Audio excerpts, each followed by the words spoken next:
The reverse engineering process for an archaic console of the 5th generation era has not been easy, but through many of my failures and a lot of my past few weeks of research, I have now come to better understand a great portion of what was the original PlayStation, and one title has caught my eye. Not the movie, for damn sure not the movie, but the game Alien Resurrection went really under the radar and was visually and graphically very impressive considering the fact that it came out on the original PlayStation. Now, I've had to spend a lot of trial and error understanding how to read binary files for the PlayStation and some of the common file formats to even get started with this process and learn some of the common resource extraction methods. But nevertheless, here we are. So let's get right into this. Let's get a nice resource extraction tool and just open up the file and see what it can find. So this right here is one of the builds released by someone from Argonaut Games who programmed the actual game. This is a very early build from 2000 that has a lot of useful debug information. So when you're looking at the raw assembly that's being sent out by the PlayStation, it's sent because it's a build that has debug information and it tracks the camera position and the location of the player. You can really start to understand a lot about, the model formats and where those things are being contained by this debug information. Very useful. So we're going to check the official release of the game and see what we can find. And so upon finding it, you find really of all importance 1, 2, 3, 4, 5, 6, 7, 8, 9, 10, 13 useful files, really. Alien.bin is essentially just a PlayStation executable from what I can understand after looking through some of its contents. It has the common beginning header information for a PlayStation executable, and pack.bin seems to contain all of Argonaut's compressed file formats for its games. This is not very uncommon from Argonaut Games. I believe Argonaut Games very rarely use the common file formats that were endorsed by the PlayStation, that being, the TIM raster image format or the TMD or PMD models, things like that. It used all of its own file formats for its 3D models, its textures, its animations, its video for the most part, and things like that. So pack.bin will contain most of that. These 3 files, I'm assuming, are just raw music input that you'd probably have to decode and figure out how the PlayStation reads it in order to make any use out of it. And these files are the only things that it can really contain and understand. So these are the beginning intro animations for the game. Some of them are just for example, this one right here is just the Fox Interactive credits menu, basically.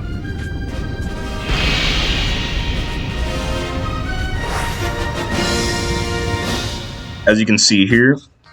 So these are going to be very easy, obviously, to begin the reverse engineering process. I have them here ready to convert into a format that I'm satisfied with for now.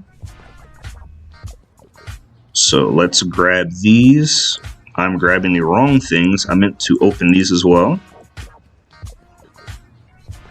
So first things first, I'm just going to extract all of these and convert it into my own format for an engine that I'm going to create specifically for this game. Let's say all selected. Yeah, sure, start. Yeah, this one's a very long video. This one's like 3 minutes. It's going to contain a lot of frames.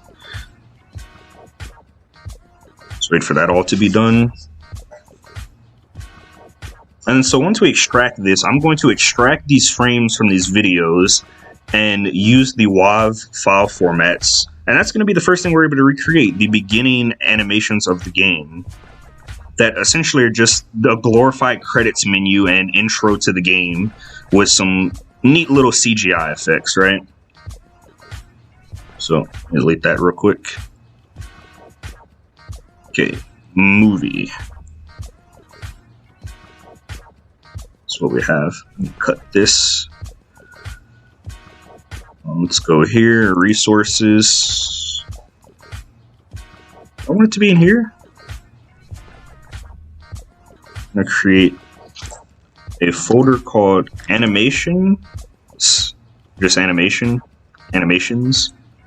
and then audio. Okay, let's just control V this bad boy real quick.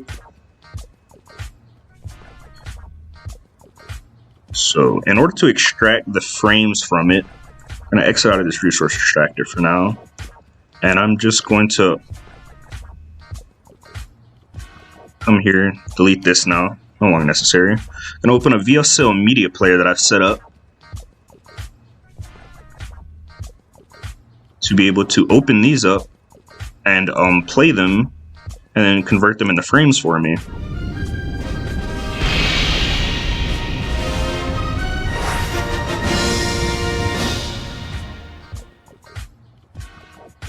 There we go. Now it should be in here.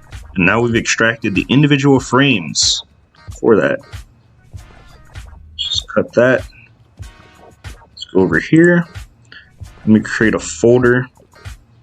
Let's call that Fox Interactive Anim. We're going to process these images and I'm going to convert them to a BMP file format because I'm going to be writing this engine that is going to be an open source implementation in C, and so PNGs are incredibly harder to read than BMP files. So let's rename this to be consistent. Fox Interactive Anim. So rename you to Fox Interactive FSX. Cut. Let's go to audio. Let's create a new folder. Let's call them. Let's just call you Anim SFX for now and put you there. That's one extracted. So now Argonaut Games, we're gonna do their little credits intro as well.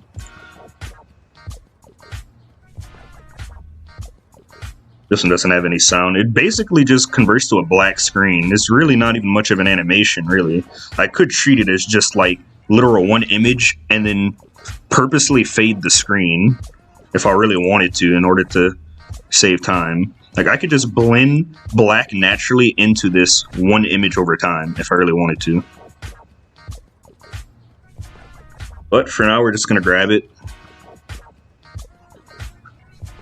Okay.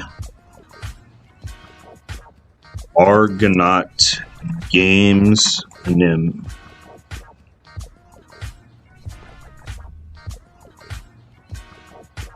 Okay. Let's rename you Argonaut Games Anim so we're aware of what that is. Wait. Argonaut Games didn't have any sound to it, right?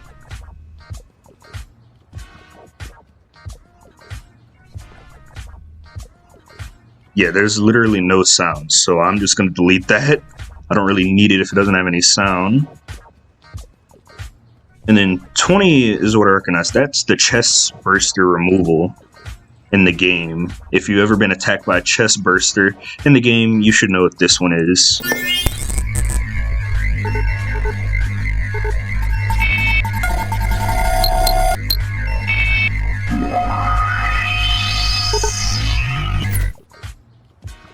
There we go. Chest burster removed. Cut.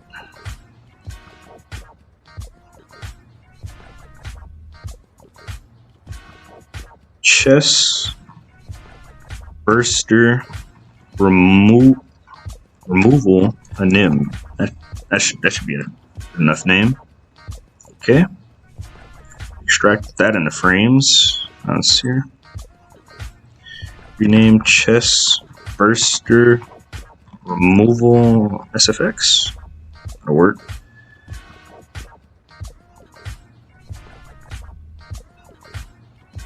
Okay.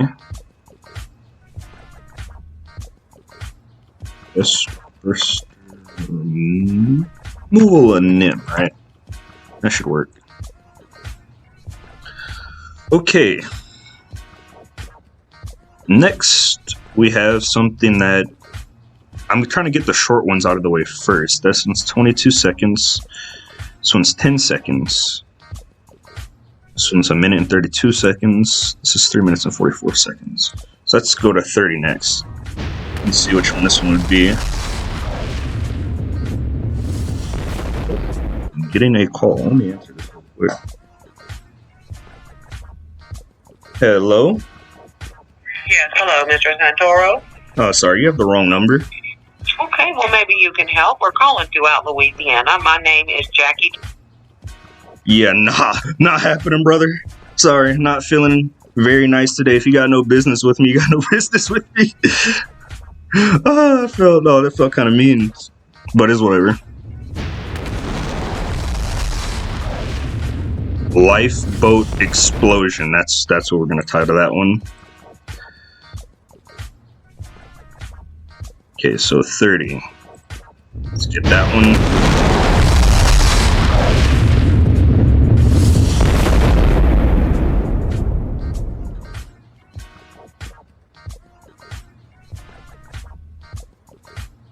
Okay, lifeboat explosion in the game. That's what I'm going to title it.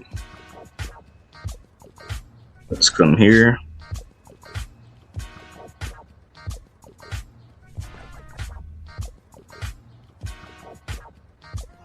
Lifeboat explosion.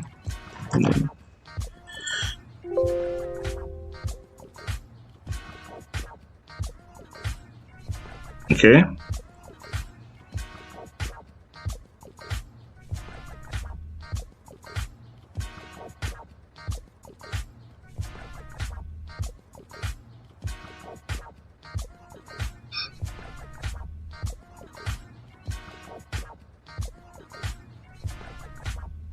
Okay. Lifeboat explosion and then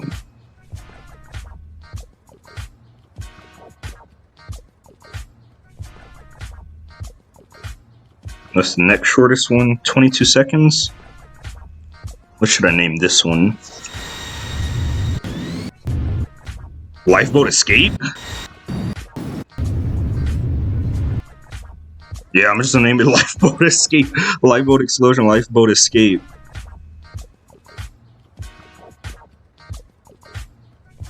Which one is that one? 40, right?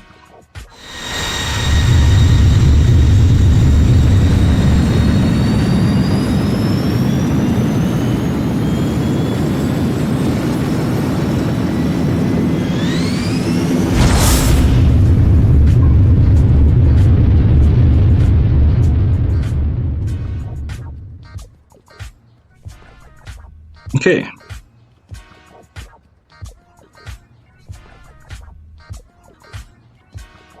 Let's cut that.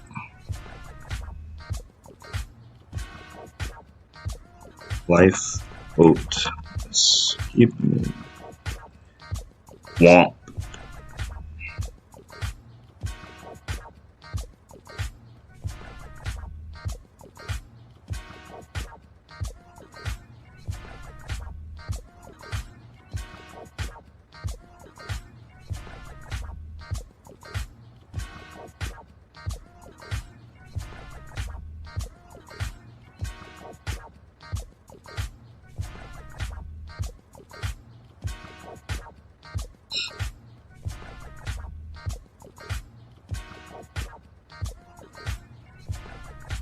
Got two more. These are a bit long, so I'm going to get this one. I'm gonna turn off the audio for that because I'm not really overly concerned with that. That one I'm going to name Newborn, a NIM. I know more happens, they get to Earth and all of that, but because the newborn dies, it's just easier to name it that. So, while that's playing in the background, so we got Newborn, a NIM. Oh, I can't rename it while it's doing that, but I can do this. Newborn SFX.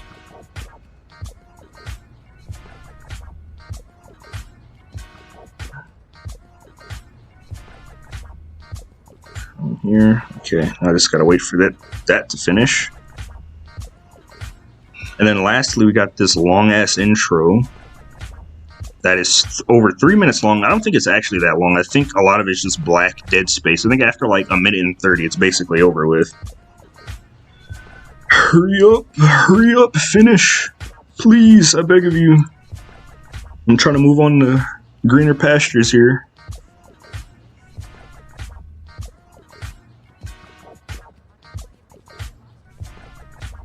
Well, after we extract all of the information from these beginner things, the next thing I want to do is go about how we're going to extract the textures for this game and how we can recreate the main menu of the game. This is going to be a pretty linear process. I mean, first we start off with the opening, obviously, credit animation scenes, the intro to the game, those animations, those CGI animations, move on to the main menu, then we can move on to the general game. So, let's go and extract this. Cut. Newborn in.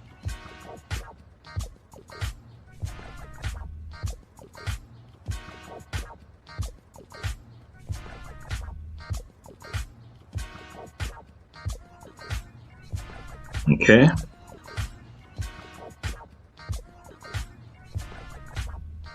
Let's rename you to Newborn Anim.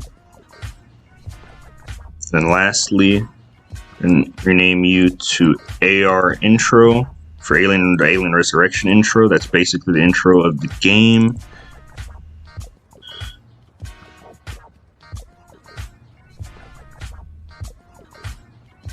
Intro. Also rename you to AR Intro. This one I'll have to pay a bit more keen attention to since a lot of it is dead space.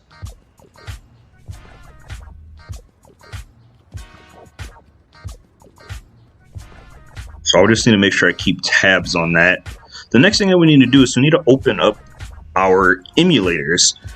The reason being is that there are some very low-key PlayStation emulators that are very good at sharing the textures that are currently being rendered to the screen by graphics APIs like OpenGL or DirectX, and we can use interceptors or some of the built-in plugins for these emulators in order to choose the textures that we need at any given point in time. And this game in particular doesn't use any of the, like I said, Argonaut Games does not use any of the file formats common for the PlayStation. So it's not as easy as using a common resource extractor and pulling out what we want. So it really is using interceptors to be able to grab, textures and really grab and go, grab what we need, put them into a texture atlas, and, rinse and repeat until we think we have all the textures that are available in the game. It's not a pretty process, looking through the raw binary in order to find where the textures are held is not a process that I found particularly easy to do. And there has been some documentation regarding like Argonaut's file formats, but it seems like Alien Resurrection just doesn't follow them, so I'm not really sure what to do in that scenario.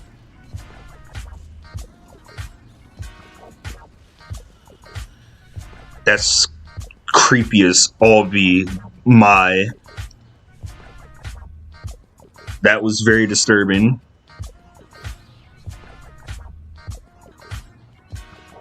Please never show me that again. That was disturbing. Wait, all that? Okay, not all of it is black. I was about to say, wait a minute, what the hell? Okay. And that is that completely extracted. So, if you've made it this far and can do this, you've already extracted and are able to reverse engineer a part of a PS1 game. Congratulations. It just takes using a couple resource extractors and being able to, program these animations for your own use. Okay, so The resource extractors that I'm using, if anyone is curious, I'm using JPSX. This is a PSX decoder that was programmed in Java, which is one of my favorite languages. I'm using Ninja Ripper as a nice GL interceptor, and then PSX Prev is also very good, which this is mainly for looking at models more so than textures, but it is capable of showing the textures that it can find, but this is really powerful for models. JPSX is mainly for audio and video and images for the original PlayStation. And the Milkshake 3D is just a modeling software that is a bit more old school, so it's a bit more adept at opening PlayStation 1 era models and things like that. So, the next thing that I would like to get into are the textures for the game. So there was this very nice person that I want to quickly give them a shout out. So this person here, Alien Seed Games, they used the OpenGL interceptor in order to grab the vast majority of the textures for the games with actual they put them in categories and actually labeled them, which was very nice of them. So here we can see these are the animated textures. So the textures will flip between all of these, four. It'll just cycle between them, to show an animation. So I found that very nice by them. This is around 80% of the complete game. So for example, here we have all the doors in the game. These are all the textures for the doors.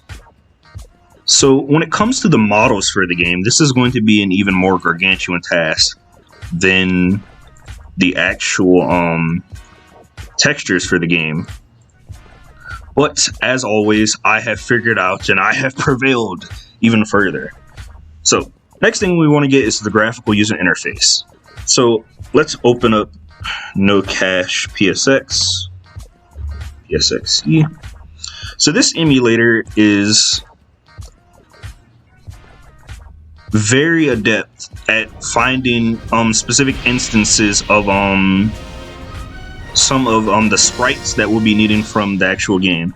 As you can see, here's the opening intro that we just extracted, and so we'll be recreating that as well. Can I skip past that? I sure can. So I want to show you an example of what I mean here after it gets to this screen here. Right there. Okay. So let's look at the VRAM GPU viewer. So let's see what it's being called. So here, as you can see, we can look at the virtual memory of the PlayStation and look at what it's being called. So we have this 3D scene rendered in the background that is going through, and these are the textures being applied to it. I don't think these are all the right palettes per se, but these are all the textures that are being called. So if we go down here, here's some of the text that's being called. Let's see, this is still 3D geometry that it's calling out where it is and what textures it's being applied to. And then it can also call out some of the text that we see for the font. So you can essentially grab the font from here, right here. There's the font that's being displayed, which I actually was already able to extract here. This is the font for the game here. Now there is a green font that's used in the game, but you can just color these green whenever you would need them to, either while in game or you can do so through something like Photoshop. So here we go. These are, and this font at the bottom is actually different from the font that's at the top. That's why there are three different versions. And here we go. Here's where I found how to get the stripes that you see here, the stripes on by the new game. So it filters between all these variations of these sprites. And so I have here the first thing that I extracted. It was something called selection stripe. This is the only thing I've extracted so far for the menu, because this is the only place I could find it. The other emulators were just not very adept at doing so, but I was glad to have found that there. So that's very nice. There's an emulator that is called Avocado. And this is the main emulator that is perfect for extraction, for sound, and for 3D models. So right now we're going to open up Avocado Engine and start the extraction process in a second. So let me close this out for a second because we won't be using the simulator for a while now. We go to the binary. So let's go to bin. Let's load this bad boy up in Avocado. I think I have this older build version of the game. Yeah, just fast boot. I'm not willing to wait through all that. For that, let me plug in my Xbox controller so it knows that it's connected. Gotta make sure I can do that. Boom. Alright, skip that. See in the back, it has the fact that my Xbox controller has been loaded. That's what I needed. Yes, yep. Wait, pause here. Crap, I need to reload it. That's the first screen that we need. This game is best played in the dark. Fast boot again.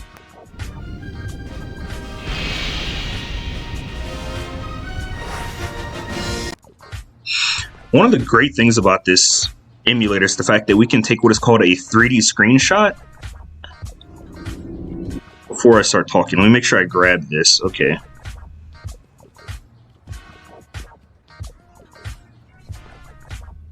Okay, there we go.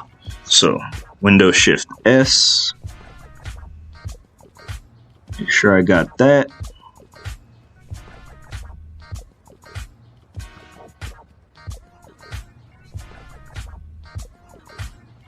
Okay, perfect.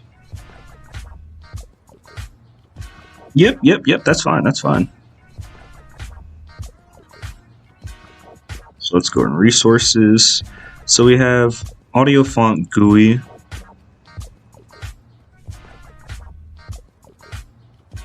Just gonna call it dark. Yeah, just dark for now. I can go and change it whenever I need to. So let's unpause it. This screen.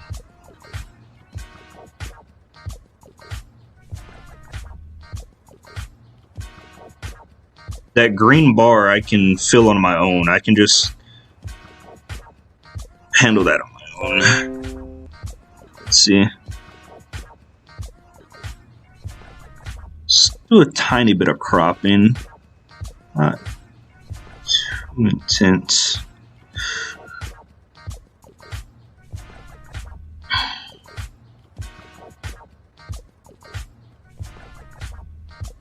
I think this is fine, actually, the way that it is already. So, I'm going to create a new folder for this.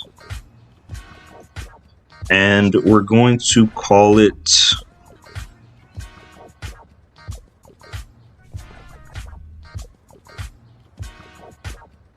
load data screen.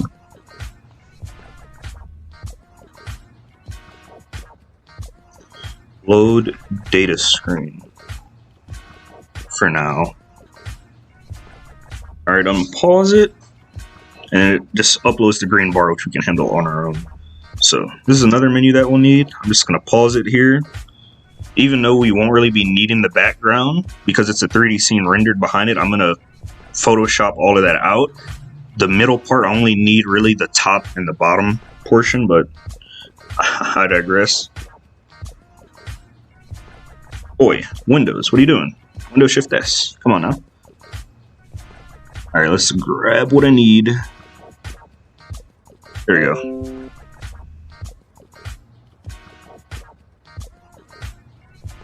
So, let's create a folder. Let's call it main menu.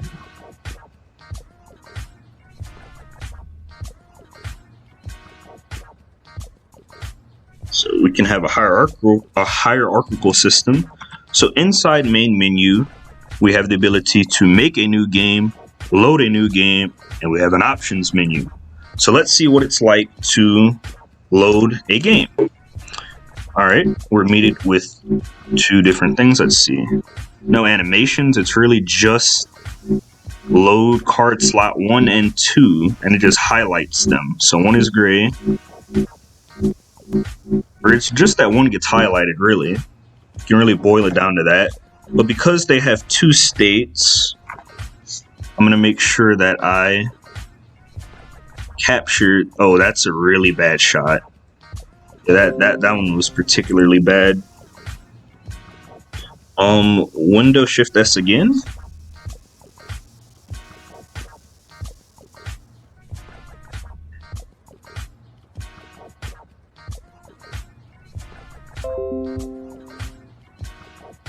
Just so I know what text is on it, I'm not going to save the second state. So inside of main menu,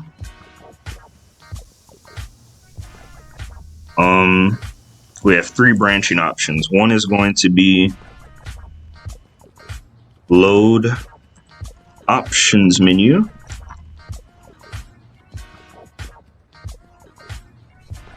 Just going to call it load options menu.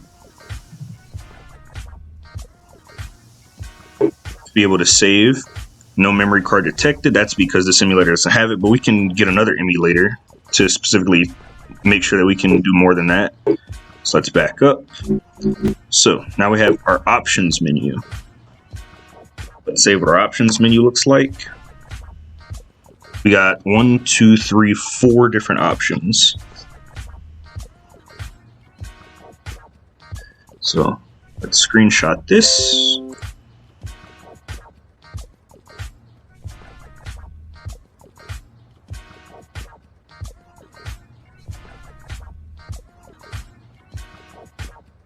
Oh, wait.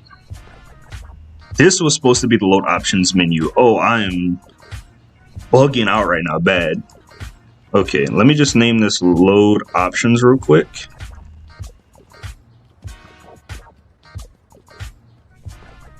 That was memory save. I don't know what I'm talking about. Okay. Let's take a breather here. Okay. This is the load data screen, main menu. This is not load options. This is the memory card menu, right? This is to save. So this is the load options menu. That's game icon, sound, control, display.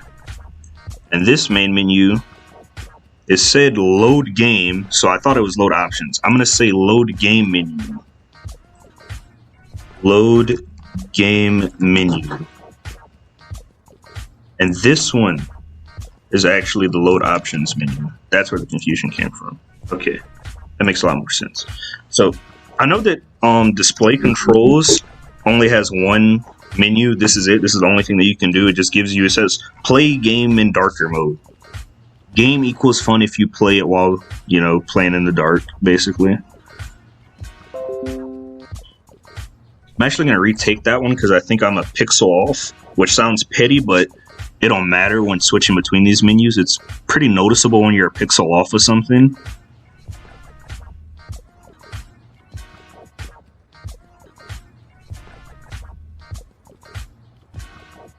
Okay, that should be good.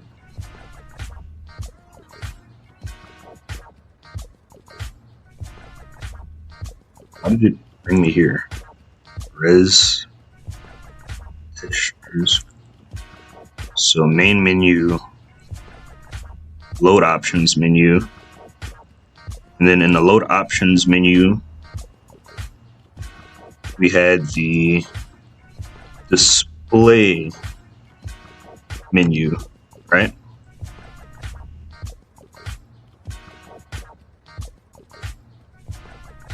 I'm gonna call this display. I think that's what it was, right? Let's go back. Display options menu, which really aren't any. Control options, we have sound options, which can only have 3 options. So you can either go mono, stereo, or Dolby. And sound effects. So in sound options, it's also pretty limiting.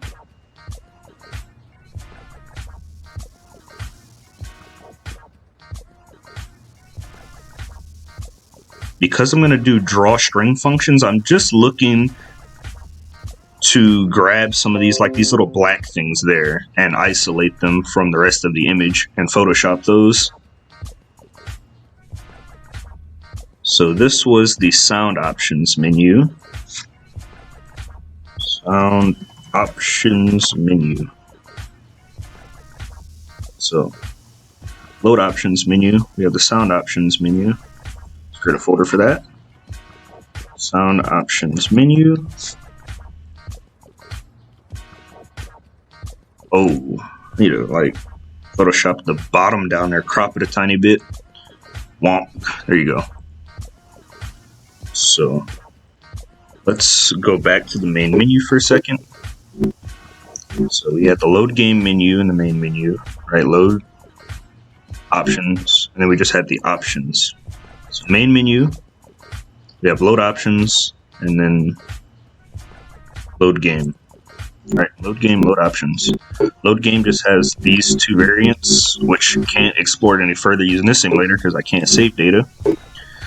Options, we have game options. Difficulty, normal, hard, or easy. Oh, there's a credits menu. And it crashed the game.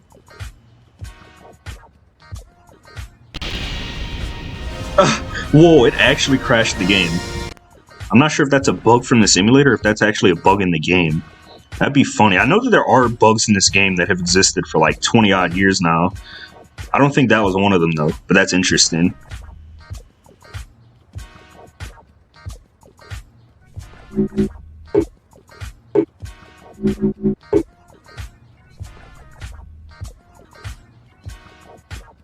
Yeah, I think that's a bug in the simulator. I'm gonna actually go check that.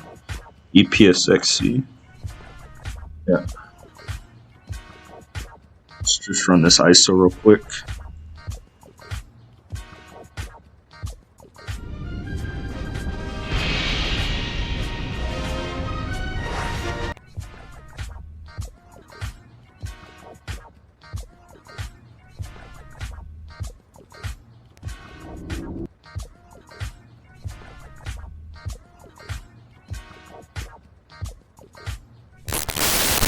Oh, what the hell? Turn that off.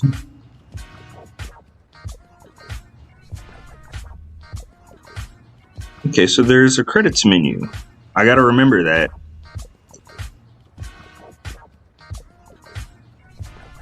Dude, I cannot tell if the game is bugging out like these emulators, or if the actual game like really did this very poorly. Wait a minute. This is exactly what I need, actually. This green font here. Let's open up No Cache PSX, actually. That's actually a very nice find. Okay, run that BIOS real quick for me, brother. There's a credits menu that I need. Very interesting. Yes, yeah, I'm gonna need you to skip past that, bro. Not really interested in that. But I am interested in that green font because I don't want to have to make it green on my own. If I can just rip it, that'll make my life easier.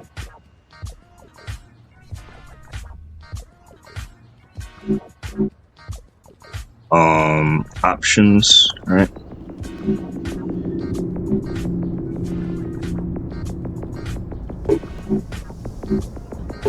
Game options.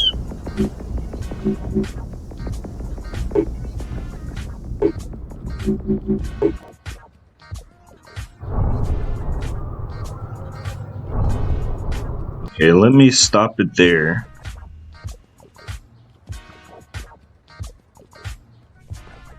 Let's see.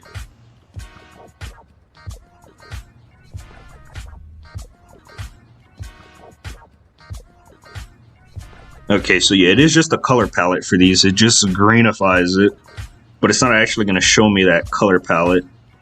It's unfortunate. I'll just have to do it myself in game. Damn, I was really hoping that that would be just easy for me to do. So when it comes to these names, I could just treat this as an animation, or I can actually just make a really large file that uses smooth scrolling. That's going to be interesting. I'll keep that in the back of my mind on how I'd handle that, either as an animation or smooth scrolling. I'll think about it. Yeah, skip past that, brother. Let's continue reverse engineering this main menu. Also, one thing I noticed about the main menu is that, I'll show you in a second here, something that I didn't catch on first glance. So if you come to the options menu and come back, you notice that the Alien Resurrection menu actually loads in as an animation, or rather in a sequence separated by a certain amount of time rather than all at once, like that. So it loads in the alien, then the green part, and then the resurrection part. Meaning that I have to treat these as separate entities and not as one. For example, I can pause here and wait for it all to pop up, through just pausing. So, for example, the alien menu pops up first. So, let me grab that, because I'm probably going to have to Photoshop the hell out of it. Since it's paused, I don't actually have to worry about it coming out of there. Let me make sure I grab this. I'll just say that this is alien menu. Put this in main menu as alien menu. Okay. And then that pops up next. Let's grab that. Probably have to Photoshop that in. Do some neat Photoshop tricks for that. I'm gonna just call you laser beam. Laser beam. There you go. And then resurrection comes in with that font. Not sure what I'm gonna do exactly about that, but okay. Options. So we have game options, and then we have a credits menu. So in load options, I didn't bring up game options yet. So let's just do that now. All you can do is turn the crosshair on and off. And you can switch between versions. So I'm just going to get 2 variants of this.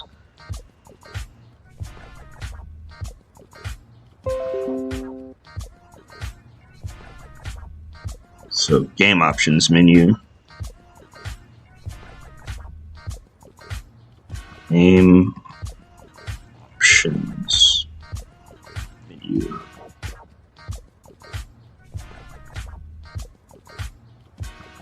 Game options menu 1. Then we're going to get a second variation of it real quick, of when these are off. And then they have the little green bar behind them as well, so I need to remember that that's there. Alright, so they have on and off versions, where one is significantly gray and the other one is not very gray. Okay. Then you can switch between easy, normal, and hard for the difficulty. Then there's a credits that I need to remember about. The credits animation. So I got the sound. There's the control options that has what is called the control figuration menu, which has 4 of these. So let's get this right here. Then they have an accept and back button, and not just the back button. What the hell? Get out of my way.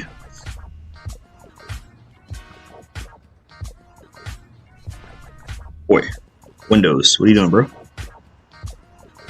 Oh, that was a bad one. Yikes. That's bad. Let's redo it.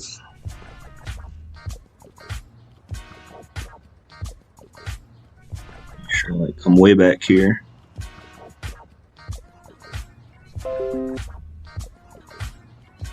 Okay, let's just save you as control options. Control options menu.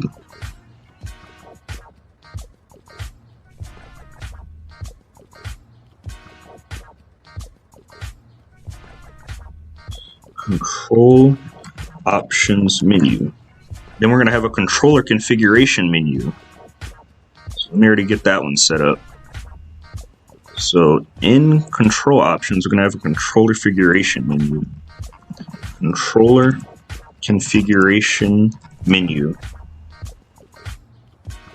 And this one has like 5 different variations of it. So I'm going to name you Control Fig 1.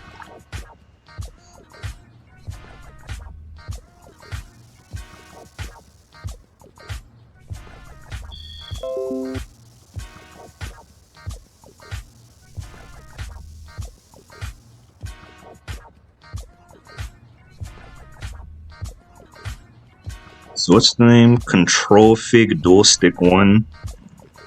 Control Fig Dual Stick 1. And then what do we have? Dual Stick 2.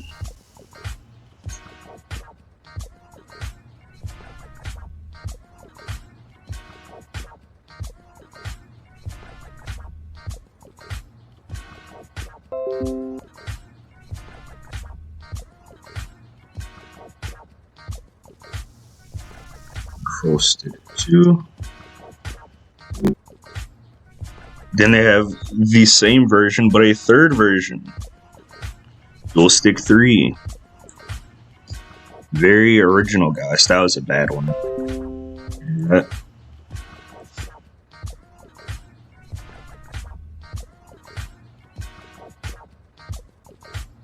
Okay.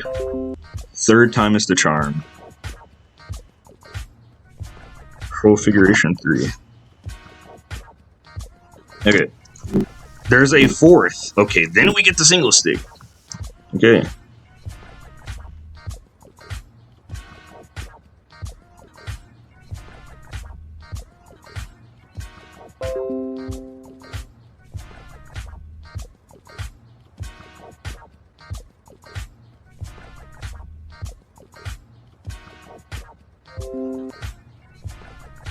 Okay, fourth one.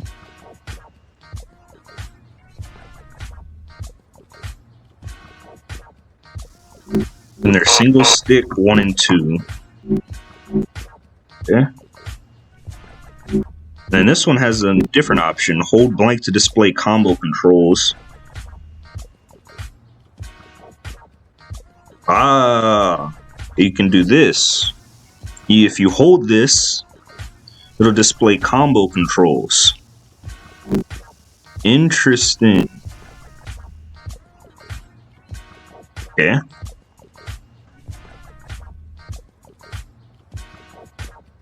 So we can name this single stick 1, but without the combo controls.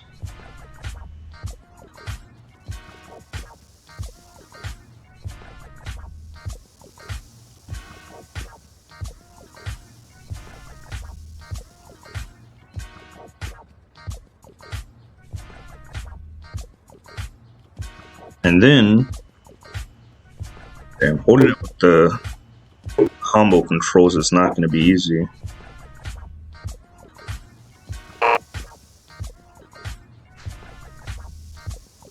I can pause it right there though, so. Again, the ability to pause an emulator versus in the real game, if I was actually on a PlayStation 1, huge.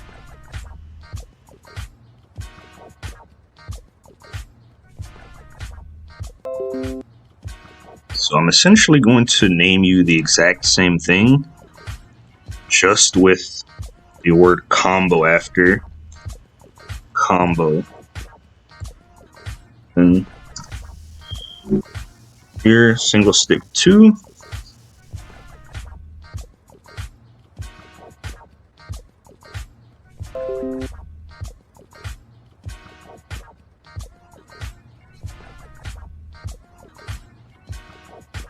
And then with the combo.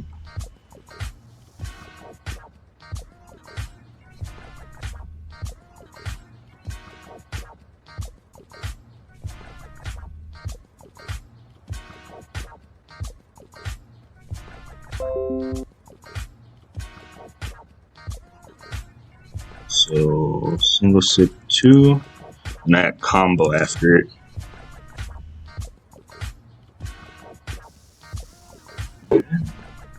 You can do things like this. Okay, okay. Now let's go back to no PSX because I want to see what VRAM I can view. No PSXC. Load disk image. Yep.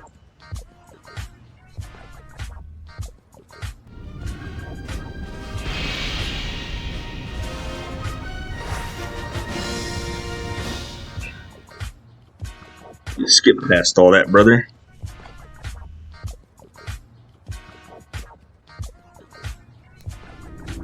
Yep. Skip. Don't care. I only need to look at one little virtual memory thing. Options. What was it? Game? Options. Okay. I need to look at the VRAM for that, see what I can find.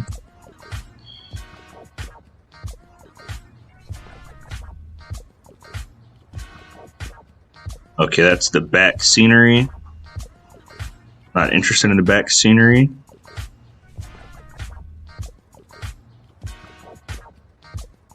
I appreciate you for pointing it out, you know.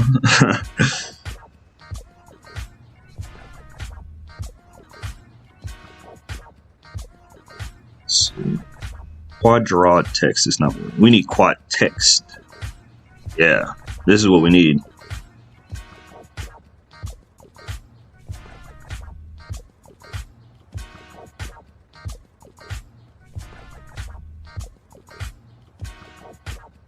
Yeah, this is just normal text that's being displayed to the screen. This is different. What is this? This VRAM here is different.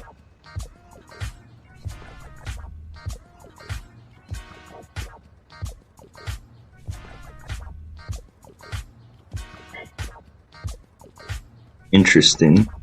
There's the button I see there in the VRAM. Controller configuration. Got that. What are these?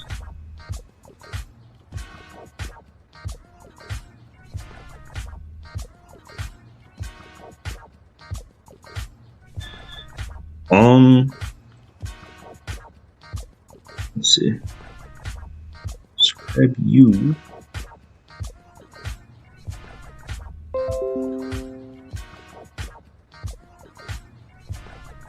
I'm gonna save you as just controller for a second. Let's see.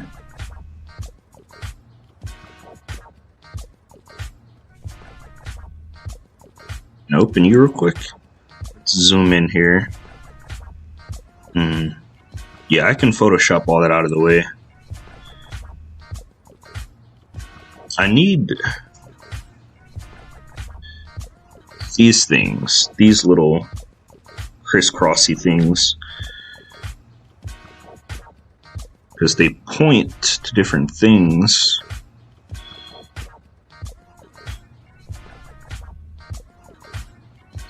Let's keep viewing through so I get what I want.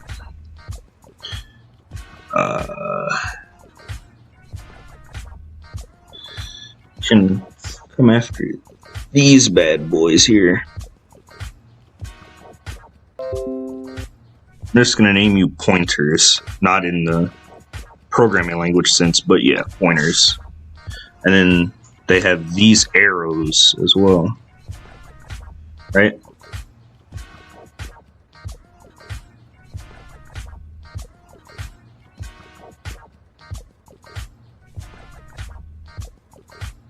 Right here, an arrow. Yeah. Save you as arrow. I'll be needing you for a reverse engineering process. Okay, that's good. I think for the most part, we have most of what we need to already reverse engineer this. Now, we need to open up Photoshop and start picking out what we want to Photoshop. So this can be really left on its own.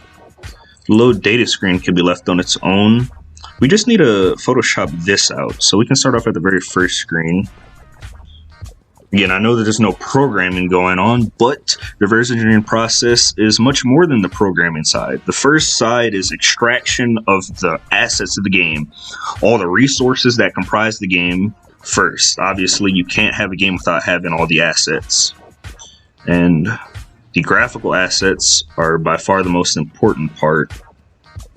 So we just need this piece here. Image, can I trim it? Trim. Okay. Yeah, that, okay, never mind then. I know one way to trim this good. Let's open you at Paint 3D. You have a very good trimmer. Crop. Zoom in.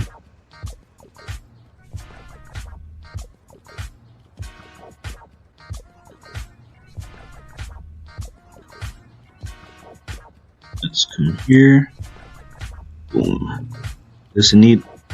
There we go. I can get it at a very accurate pixel basis here.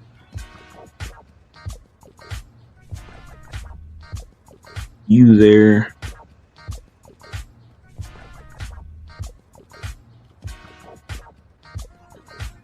Get done.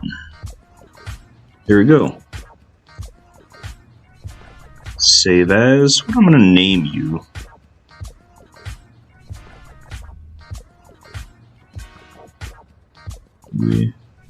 Load data screen. Data bar. Why not? Load data bar. And so essentially starting from here, I can fill you up with green. I'll just need to write an algorithm to do so. You know, anywhere that's black in a certain area, yeah, I'll figure it out later. For now, I do need to bring this into Photoshop and basically copy this part over here. I just need to get rid of this with my own data bar. That's all. So this I'm going to turn pink so it won't be drawn to the screen. That's going to be the color that I choose. That won't be drawn to the screen. So let's go to Photoshop.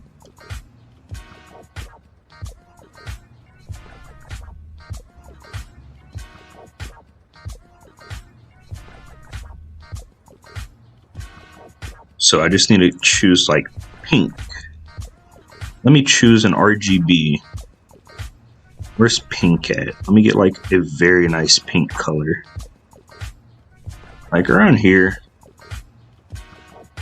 So 255, 72, 175. Let me write that down because that's going to be a standard color that I make sure I have for everything that I don't want to be drawn to the screen.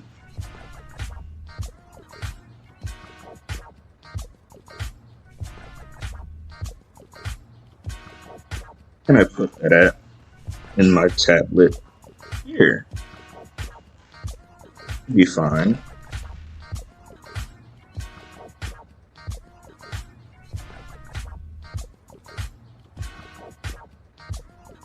This will work.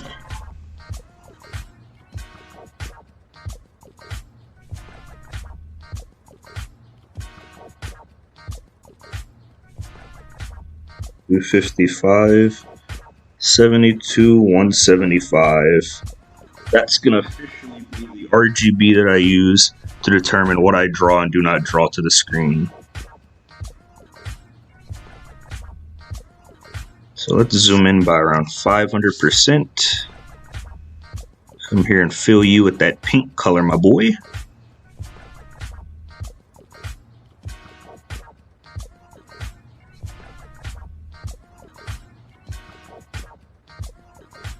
And put you at like 2 or 3.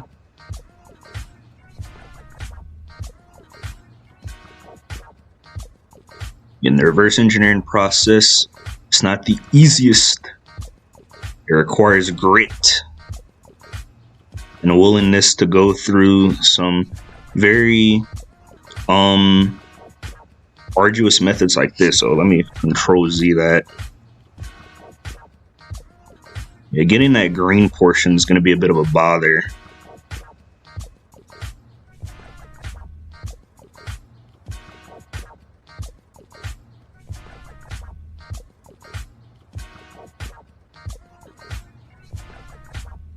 Wait a minute. Oops.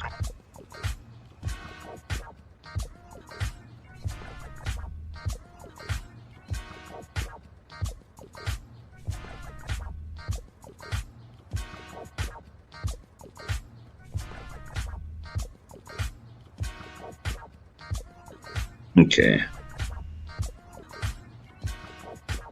So yeah, we just need to color that pink with that RGB later. Let's see, how long has this been going on for? Around an hour. So now that we have the load data bar, let's go in the main menu. Let's see what we got working here. We need to extract this as well. Laser beam. And then I didn't get that last bit of text for the resurrection menu, which I'll just draw over it. And we have new game, load menu options. That's the text. Okay. We have all these other menus. So now that we got the menus, I want to talk about something that's going to be infinitely harder to reverse engineer, and that is going to be the model formats. As you can see, I've basically given up on the prospect of extracting the assets and the models directly and using resource extraction tools in order to handle that for me. And the reason why I'm doing that, hold on, let me do this for example. SP. Systems. Yeah, with the sound here, as you can see, I can turn off and focus on certain sounds using emulators. It's super OP. So let's see, what sounds did I just turn off? Yep, you can still hear the sound effects, right? So we're gonna do this 3D screenshot, take 3D screenshot, boom. That's the power of the emulator that we're using right now.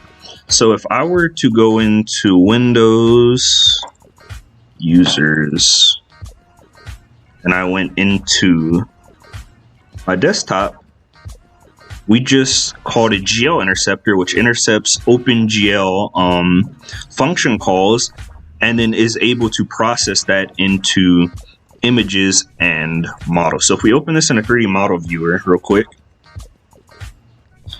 as you can see here, it was able to completely rip what I just wanted from it. Now, some of the problems of the simulator are the artifacts that you see here. Sometimes it is not very adept at ripping. So a lot of the times what we have to do, if we go back in here, we have to, let me just come up over here for a second.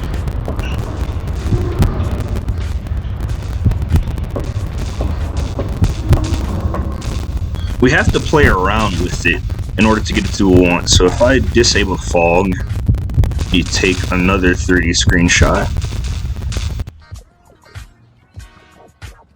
And then let's open it up.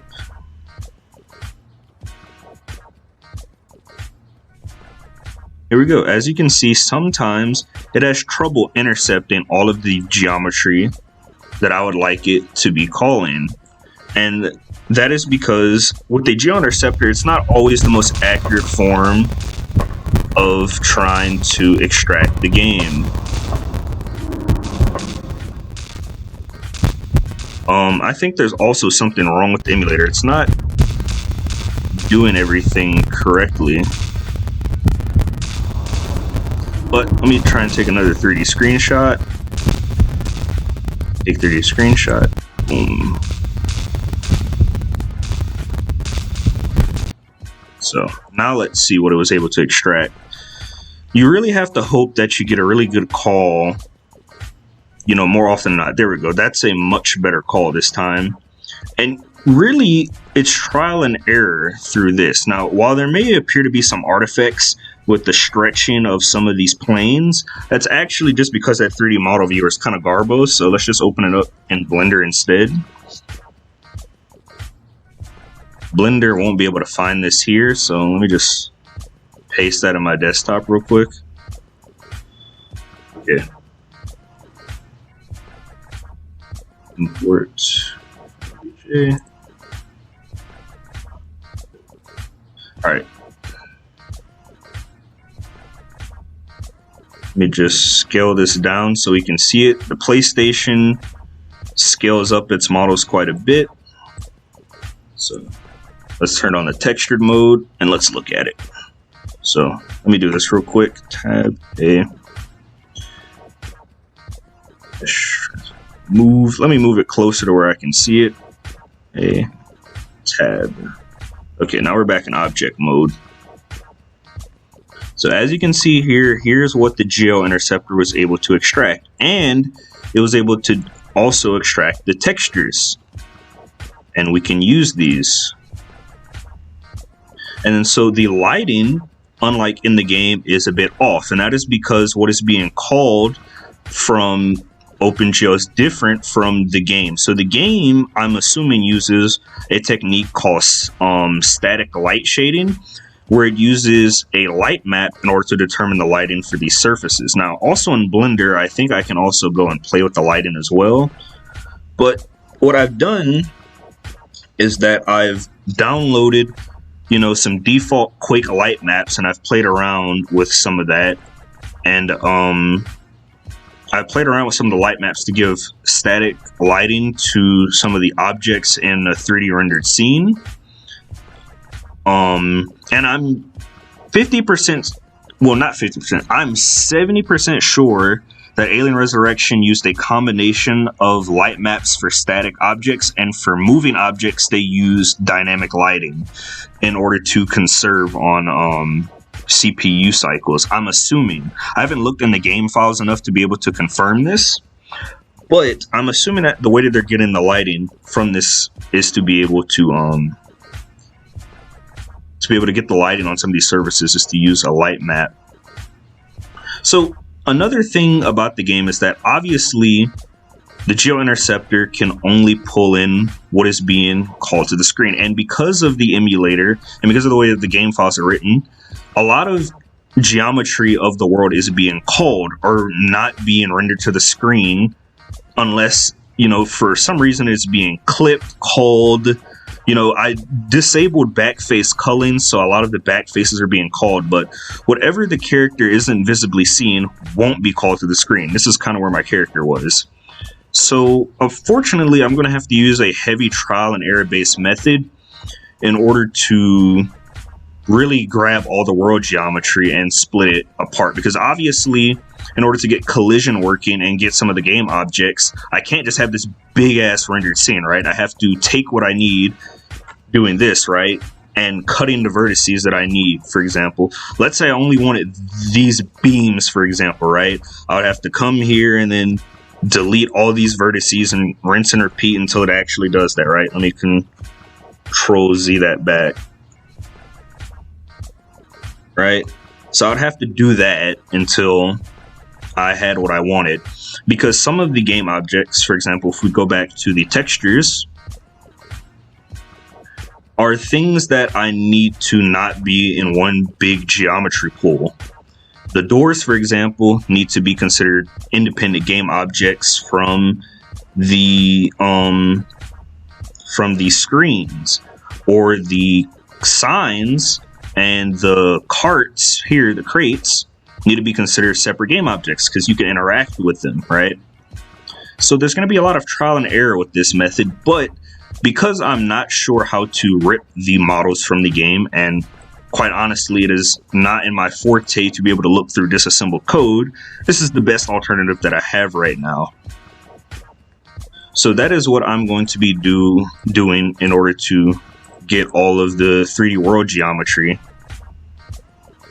Now, the next phase of this game, I think, is Now that we have the animations, we have a lot of the GUI components here. We just need to go and extract these. For example, these little buttons here. Get the on and off modes. Get these buttons here, the X and the little triangle button for the original PlayStation. And we need to go and extract those and make sure that we get that scene rendered and loaded up. So after that, we're going to be, since we already have all of the textures, we just need to extract world geometry and really just understand how the game works and start to play around with the game itself. These are also some of the buttons in the game, the switches. So some of the game I can, recreate the geometry without even needing to extract it from the game. For example, doors, I can really just treat as very, very thin rectangles. I can treat it as a cube that has a very low amount of Z depth, right? So I don't even need to extract it to understand that. These buttons and these crates are cubes. I don't need to extract the cubes, right? I can just create a cube, a standard cube, a unit cube that can expand in the Z, Y, or X direction, right? And then just make sure that I have the texture coordinates right to map it to the faces of the cube, which is very simple. So not all of it I need to exactly go through and extract a trillion times. But for example, the mobs and most of the 3D geometry that are not just flat planes will need to be extracted.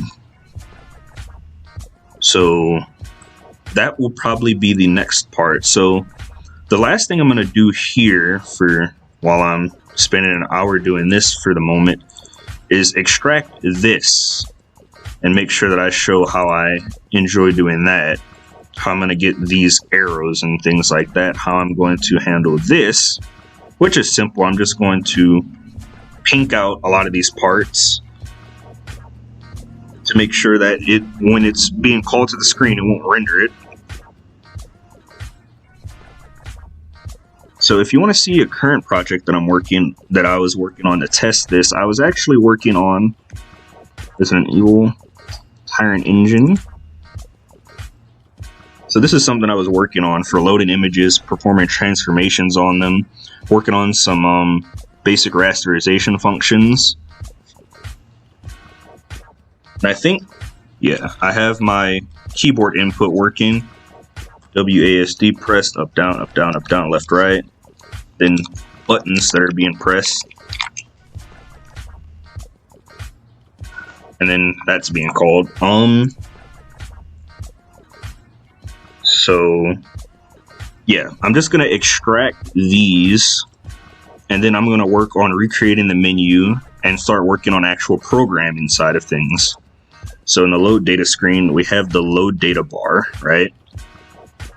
That I'm just going to fill up as green over time. And then here, we need to make sure that this is no longer being displayed when it's being called. So like I said, in Photoshop, again, I'm not the best at Photoshop, but I'm competent enough to handle this. Let's do that. So let's go and pinkify it, really.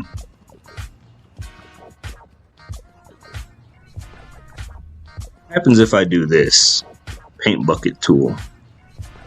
There we go. I can just get rid of the artifacts myself. Make sure I paint bucket that a lot. Okay. That was a bit too much. Let me reload it up. Let me zoom in 400% this time. Paint bucket. Paint bucket twice, thrice, 4 times. That's good. That's perfect.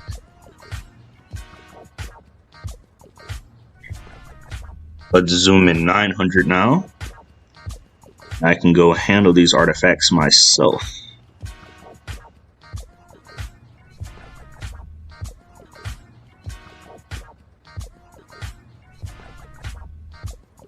Oh, Control Z that went a bit too far.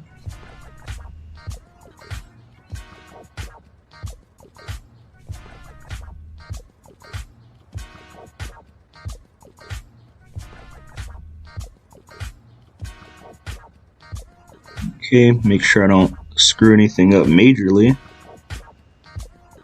Oh.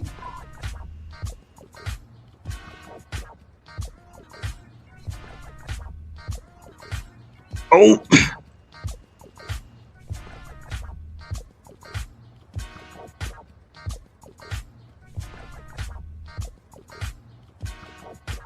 As you can see here, this is like largely trial and error.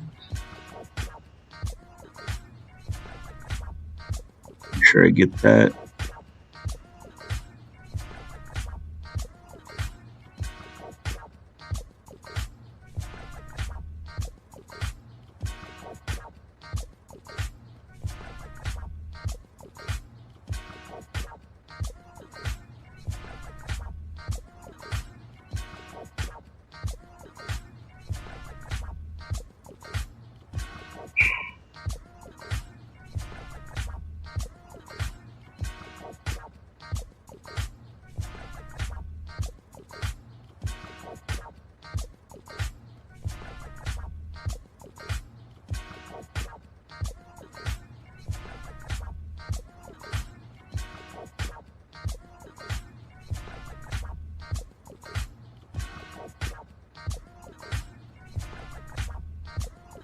Okay. Come down here and continue it.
Okay, let's get to the bottom.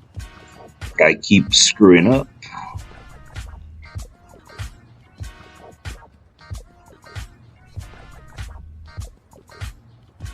Let me Control Z that went a bit too far.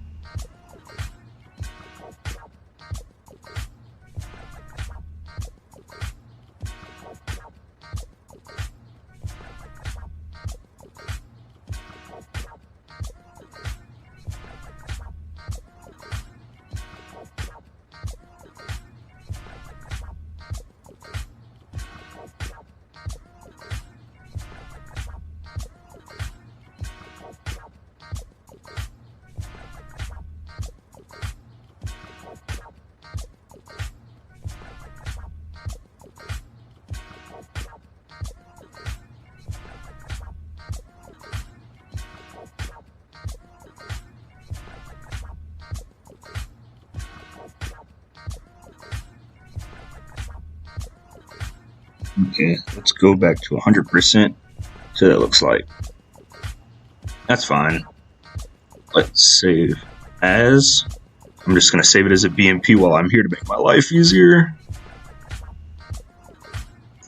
The data screen.bmp. Yeah, 24-bit. Windows. Yeah, that's fine. Okay. That's that menu done. That's the only thing we really need to do for it. So once I detect this pink color, it will not be drawn to the screen. Instead, I can then draw load data bar over it. This is what the original screen looked like. So this is essentially what it'll look like in the end.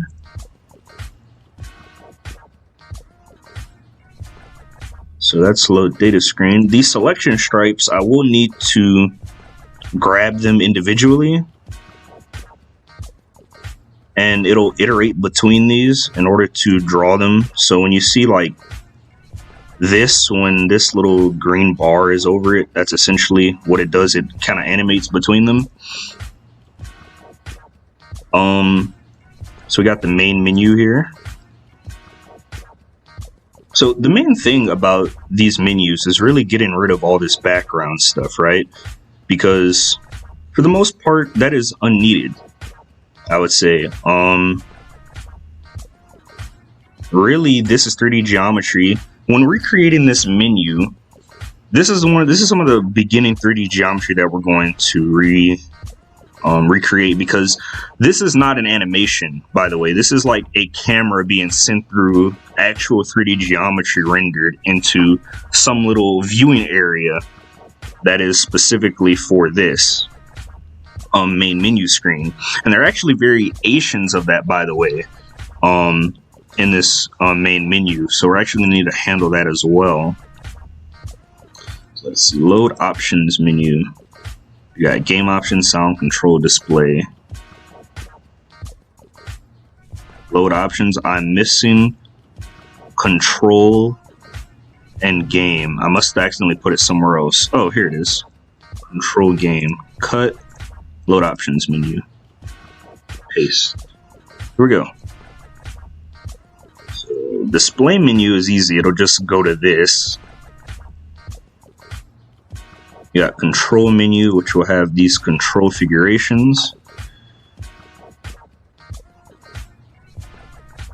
which I'm going to have to extract these as well, because even though I have them here, I don't have all of them here. So I'm just going to have to use Photoshop to grab these as well.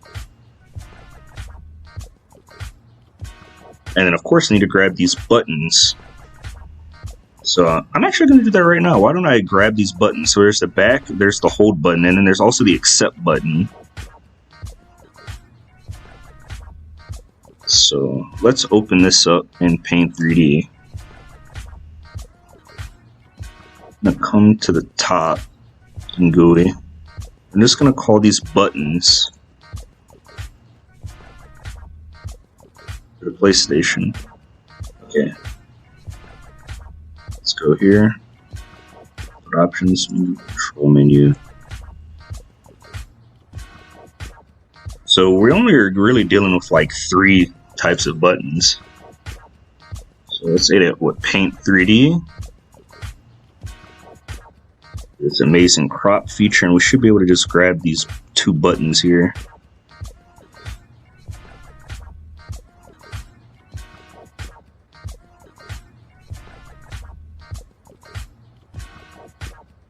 Oop.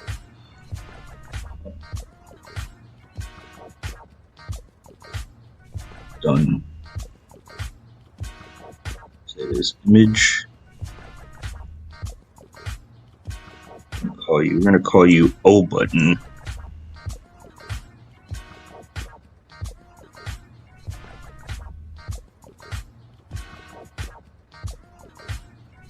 And then we're gonna crop and then get the triangle button while we're at it. Okay.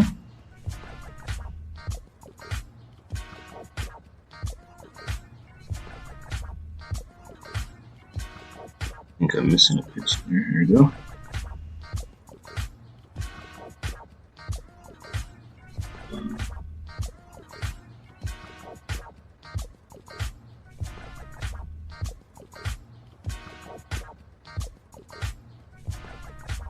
Don't save. Okay. Then which one? There is the triangle button there. Where is it? Here.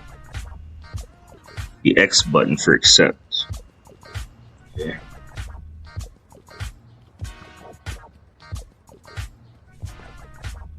Crop.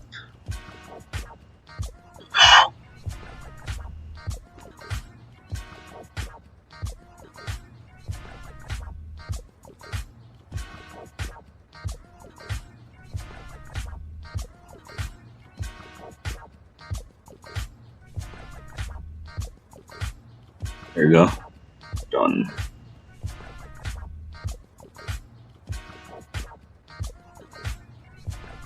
X button.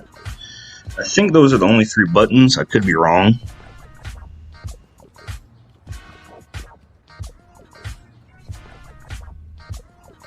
So for recreating this menu, I think we have all the necessary things. So we have the animations.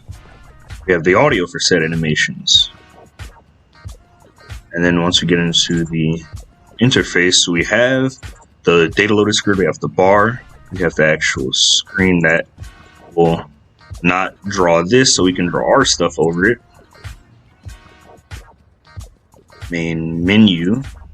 Oh, and then yeah, we have the dark PNG. This game is just played with dark.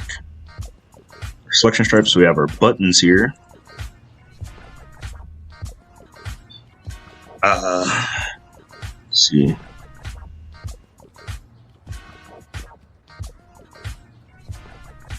New game, load game, options, right? I wonder what the load game menu looks like. It's already been an hour and 30 minutes, so let's see. I don't want to stop here. I don't want to keep going for like another 2 hours and continue to extract and recreate the main menu. Also, the sounds for the main menu. That's also something that I need. You pause this. That's what I need. The sounds for the main menu.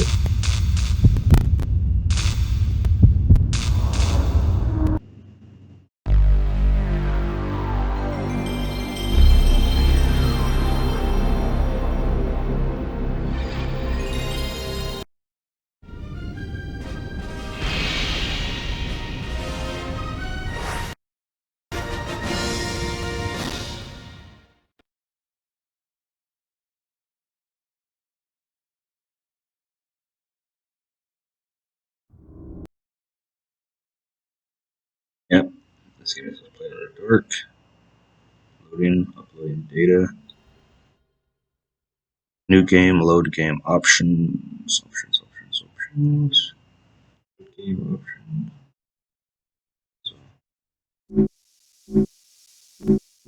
And then when you select some, or go back and makes that sound. So let's show you some of what we can do. So with this emulator, we can see channel 22 seems that this is where the sound is. What about back? Yeah, that's also channel 22. So we can turn off all other channels and really hone in there.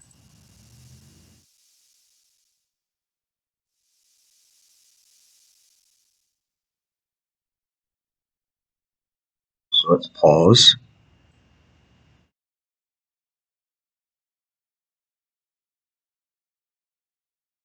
So comes to the SP. You can also look at the VRAM, but it's not nearly as good to look at the VRAM in this emulator. It's just not something that I was really good at. Graphics, rendering mode, software, accurate. Okay. SPU. Is there a way? Forgot. Was there a way that we could record? Yeah, there is.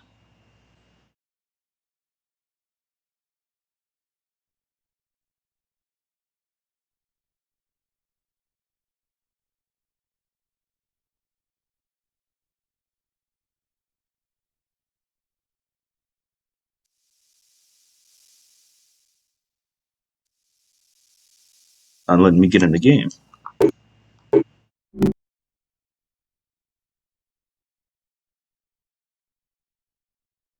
Okay. Let's go to the SPU. Pause. Save. Oh yeah, open that for me, brother. Let's see what we're reading there.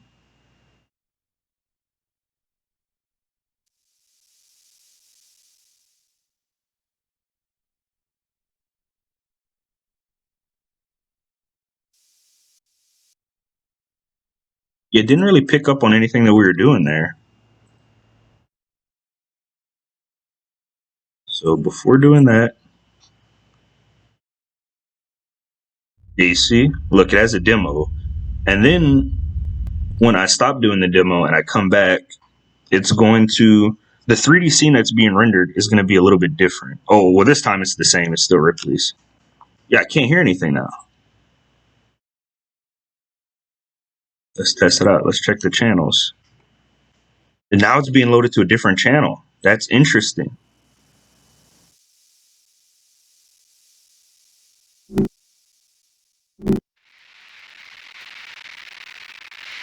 Channel 19. Now it's channel 21. So it switches channels.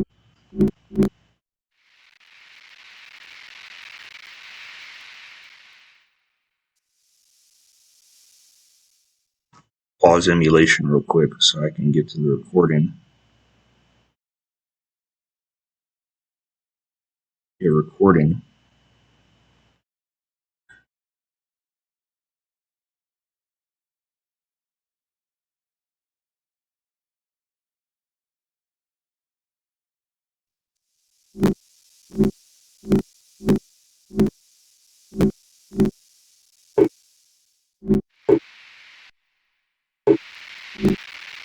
All this noise.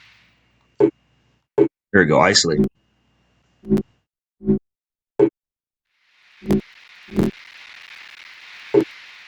I need to get rid of that channel for that, bro, but it's playing in the same channels.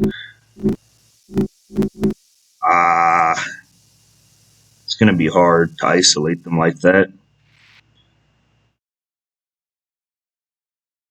Oh, and it didn't even save it. Amazing. Thank you, Avocado Engine, for that.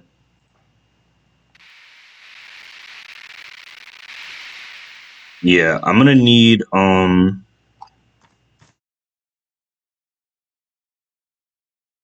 SPU recording.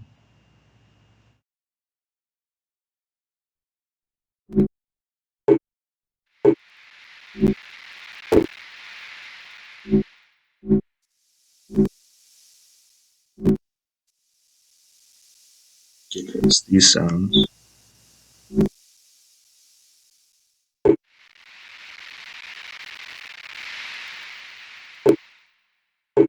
There we go.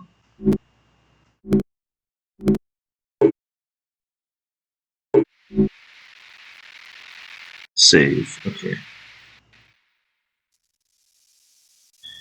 Let's get out of the emulator. Let's hear that. I have some of the sounds isolated. Towards the end, I was able to get some good samples.